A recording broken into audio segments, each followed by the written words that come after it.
yasize avuze ati genda genda kuburira abantu bose bihane. Niyo mpamvu turarikwa kwama tivugurura tuba abarobyi b'abantu bose bihane. Yesu naza azotujane twese mw'ijuru. Kora n'umwete tuzogira iherezo ryiza. Kora vuga ubutumwa duheze n'ingoga. Yesu naza azoduhembe ibyo twakoze. Yesu yasize avuze ati genda genda kuburira abantu bose bihane. Niyo mpamvu turarikwa kwama tivugurura tuba abarobyi b'abantu bose bihane. Yesu naza azotujane twese mw'ijuru. Kora n'umwete tuzogira iherezo ryiza. Kora vuga ubutumwa duheze n'ingoga. Yesu naza azoduhembe ibyo twakoze.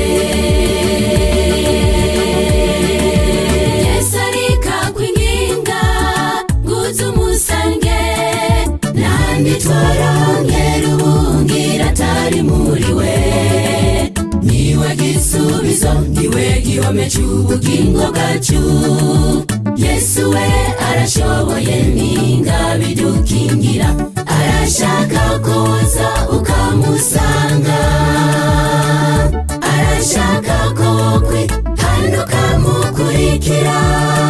Heba byose vavanura n'iby'isi nshuti biguhenda. Kurikira uwo mwami. Arashaka kuza ukamusanga. Arashaka ko hano ukamukurikira. Heba byose vavanura n'iby'isi nshuti biguhenda. Kurikira uwo mwami.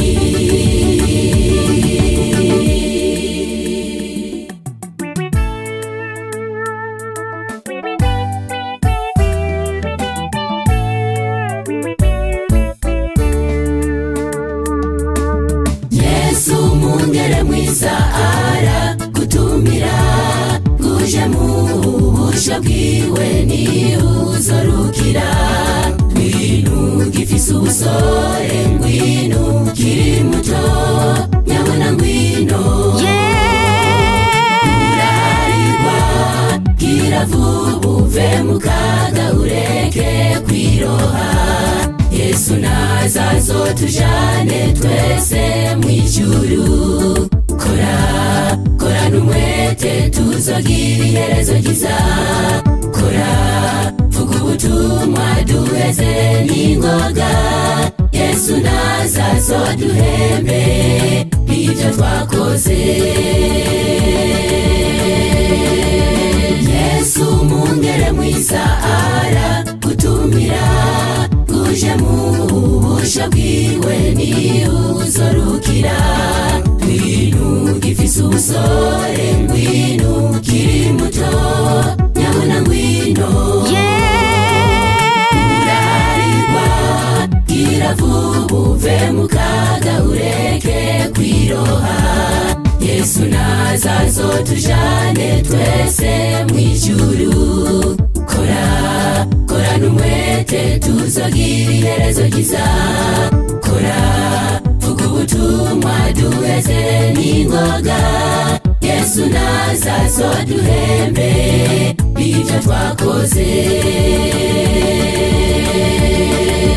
Yesu arika kwinginga nguze umusange nandi twarongera ubungira atari muri we.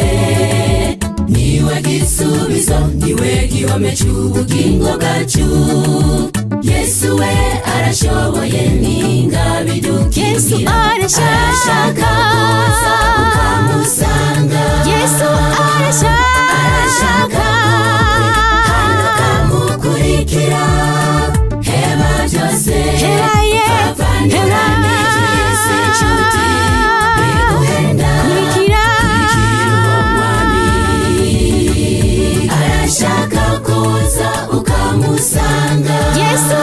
arashaka